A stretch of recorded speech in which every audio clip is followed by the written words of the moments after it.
안녕하세요. 풍성한 결실의 계절, 행복한 시간 되시길 바랍니다. 오늘은 뽀뽀나무 재배 및 성장 전주기를 짧은 시간 안에 소개합니다. 뽀뽀나무는 낙엽 화렵 소교목으로 미국, 캐나다 북미가 원산지이며 내한성이 좋고 목련목에 속합니다. 맛은 바나나, 파인애플, 망고를 합친 듯한 맛이 납니다. 키는 10m까지 자랍니다. 병충해가 적으나 과습에 약하므로 배수가 잘 되는 토양이나 경사지에서 잘 자랍니다. 그러면 재배 단계별 요령을 정리해 보겠습니다. 첫 번째로 묘목 생산 또는 구입에 대해 말씀드리겠습니다. 씨앗은 재배 농가나 인터넷에서 쉽게 구입할 수 있습니다. 1kg에 700개 13만원 좌우간입니다. 낱개로 구입 시에는 하나에 몇백 원 정도 합니다. 구입 즉시 곧바로 모판이나 정식할 땅에 묻으세요.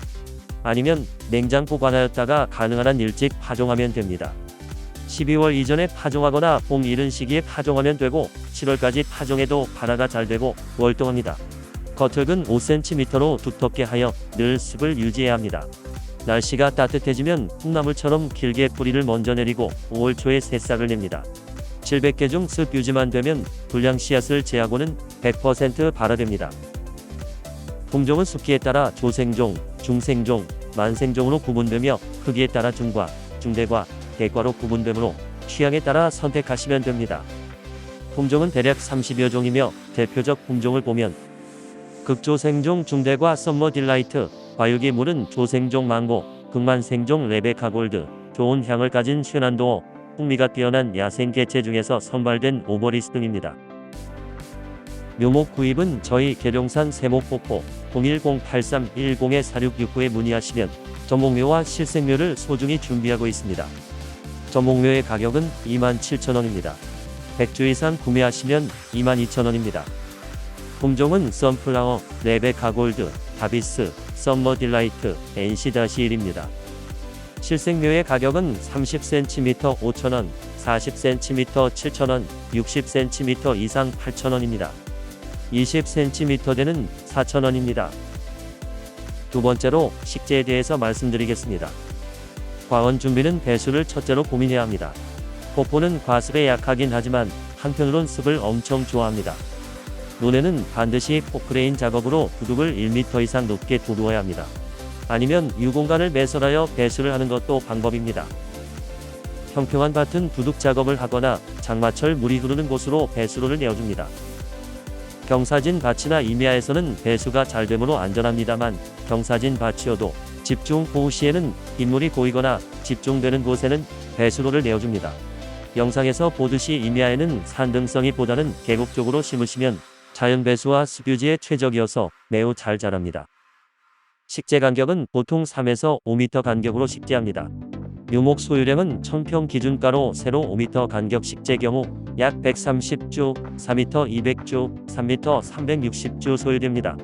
식재는 먼저 뿌리 반경보다 1.5배 넓이로 구덩이를 파서 보트의 상토 높이까지 흙을 넣으시고 물을 충분히 관수하여 뿌리와 흙이 완전히 접촉하게 해서 공극을 없애줍니다. 구덩이를 충분히 파서 완숙 퇴비를 충분히 넣은 후에 식재하시면 성장에 큰 도움이 됩니다. 전목묘의 경우에는 봄 성장 시작 전에 전목 비닐을 제거해 주시면 됩니다. 그리고 뽀뽀나무 전목묘는 전목 부위가 특히 약하므로 30mm 이상 쇠파이프로 지주대를 해주는 것이 안전합니다. 마지막으로 뽀뽀나무 주변에 비닐 멀칭을 하여 잡초를 방지하고 습을 유지해서 뿌리 발육을 돕게 합니다. 이상으로 묘목 생산 및 구입과 식재 방법에 대해서 말씀드렸습니다. 다음으로는 재배와 성장에 대해서 말씀드리고자 합니다. 먼저 서식 환경을 보면 뽀뽀는 미국에서는 습지 나무 아래에서 자란다고 언더트리 뽀뽀라고 부르기도 한답니다. 뽀뽀의 성장 환경은 엄나무와 비슷합니다. 엄나무는 습을 싫어하고 어린 묘는 반그늘에서 천천히 자라다가 성목이 되어서는 햇볕을 좋아하고 빠른 성장을 합니다.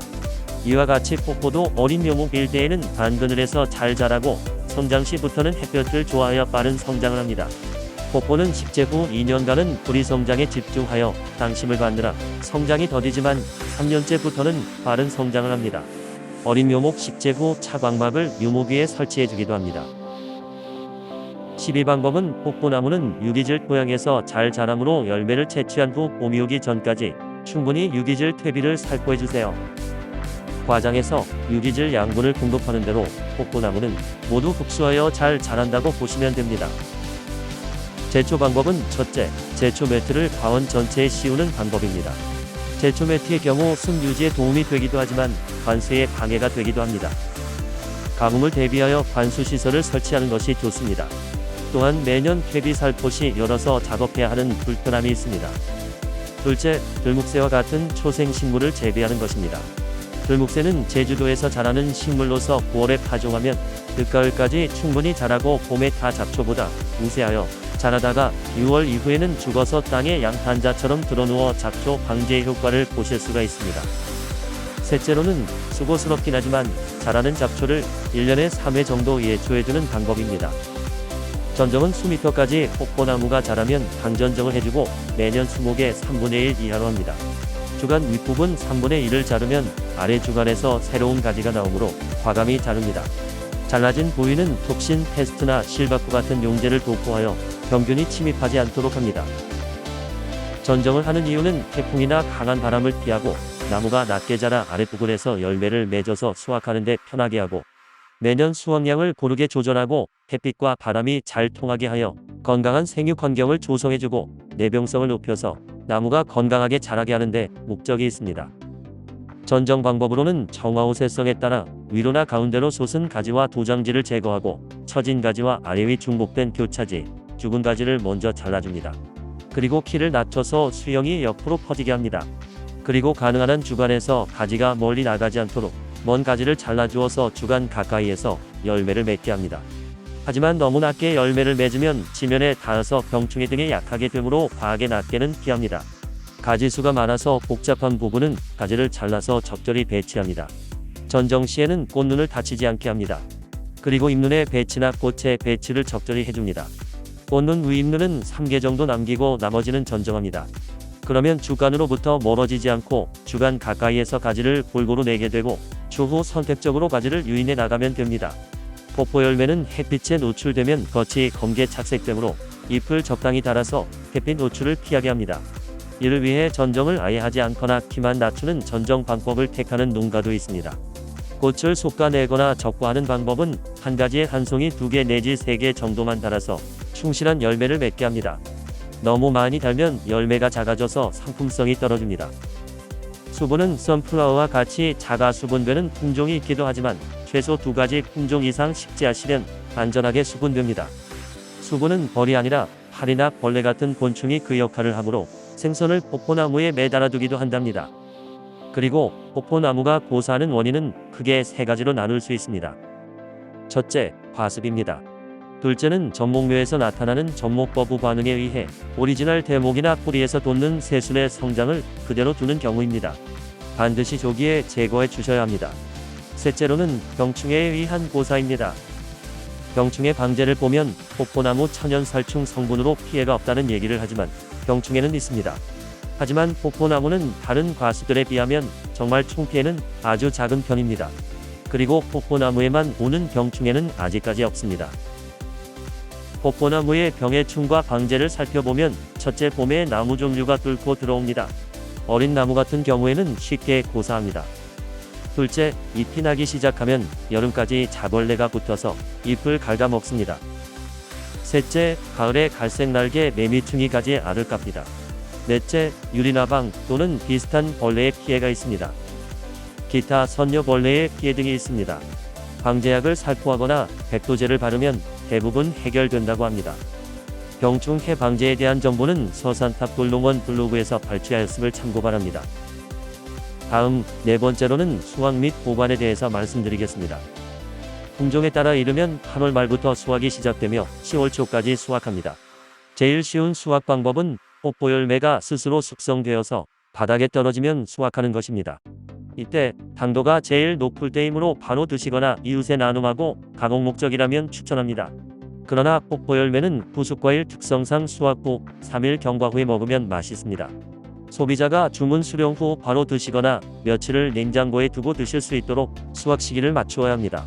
노란기가 돌거나 손으로 만져봐서 조금 몰랑한 느낌이 있으면 수확하면 됩니다. 딱딱한 상태의 덜 익은 열매를 수확하여 그늘에서 상온에 두어도 숙성되지 않습니다.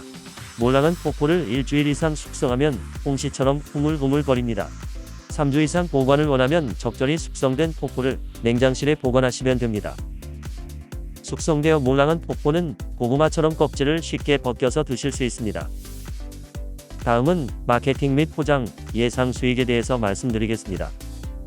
조기 생산 농가에서는 주변 이웃들과 나눠 드시면서 판매에 어려운 시기를 지내왔지만 현재는 개별 농가별로 네이버 스마트 스토어, 쿠팡, 유튜브와 같은 SNS 등 인터넷 판매를 통해 많이 소개하여 판매하고 있으며 또한 백화점이나 로컬푸드 등 오프로드 매장에 진출하여서도 판매하고 있습니다. 현재 어느 정도 인지도가 올라가고 있어서 최근에는 농산물 경매시장에서도 유통되고 있습니다. 포장은 신선함을 유지하면서 짓눌리거나 배송 도중 숙성되는 것을 막기 위해 아이스박스를 이용해 포장합니다. 열매 각개별 포장하며 그 위에 뽁뽁이를 올리고 아이스팩을 넣습니다. 포장 단위는 1kg에서 5kg까지 다양하며 1kg당 1과 2에서 3과 3에서 6과 등 다양합니다. 가격은 1kg 1과의 경우 6만원에 거래되는 사례가 있습니다. 2에서 3과는 3만원 이상, 3에서 6과는 2만원 이상으로 거래됩니다. 경매에서는 대략 1kg 기준 7,000원의 경매가가 이루어지고 있습니다. 실제 농가 수익 사례를 보면 1,000평 100주 8년 경작 경력을 가진 농가의 경우 1주당 50만원 수익 기준으로 연간 최대 5천만원의 수익을 올리고 있습니다. 이 경우는 8년 경작자로서 그동안 많은 시행착오와 노력이 있었습니다. 앞으로는 폭포 열매의 판매 및 수익 측면에서 지금까지와 비교하여 좀 더 희망적인 전망을 해봅니다. 참고로 부지뽕 시장 진입 시에 달콤하고 맛있는 부지뽕을 상품성을 높이려는 목적으로 너무 특별함을 강조하여 초기 마케팅에서는 항암과 숙취해소 등 양리작용을 지나치게 강조하였습니다. 이러한 특별함에 기댄 마케팅 전략으로 인해 그저 달콤하고 맛이 있어서 먹게 되는 시장 수요 확장성이나 대중성을 방해하게 되었고 뭔가 특별함에 치우침에 갇히게 되는 결과를 초래하였고 대중적인 상품으로 발전하지 못하였습니다. 폭포 열매의 경우에도 현재 마케팅 포인트를 주로 항암효과, 당뇨 예방 등 만병통치 과일이다와 같은 특별함에 치우치는 경향이 있어 보입니다. 부지뽕의 사례를 통해 배우는 것이 필요합니다. 폭포 열매는 달고 맛있다. 어떤지요? 마지막으로 폭포의 효능에 대해서 간단히 말씀드립니다. 폭포는 전립선암이나 대장암에 효능이 있는데 천연 항암 물질인 아세토제닌이 함유되어 있습니다. 잎과 줄기는 시력을 강화시키고 백내장의 성장을 억제하는 효능이 있습니다. 또한 혈당 수치를 낮추는 것뿐만 아니라 콜레스테롤을 낮추는 효과가 있고 감기와 독감에 대한 면역 체계를 강화시켜줍니다. 기타 피부 건강, 암세포 억제, 변비, 치통, 천식, 기침과 기관지염, 만성 소화불량과 설사를 완화시키는데 효능이 있다고 합니다. 수박의 당도가 최고 13브릭스이지만 폭포 열매는 최고 27브릭스일 정도로 당도가 높습니다. 반면 칼로리는 낮아 다이어트 식품으로도 활용됩니다. 그리고 단백질 함량이 높아서 잼, 와인, 젤리, 아이스크림 등의 가공식품에도 널리 이용되고 있습니다. 유일한 부작용은 너무 많이 먹으면 구토함으로 하루에 적당량을 드실 것을 추천합니다. 시청해주셔서 감사드리며 구독하여 계룡산 세목폭포를 기억해주시면 감사하겠습니다. 행복하세요.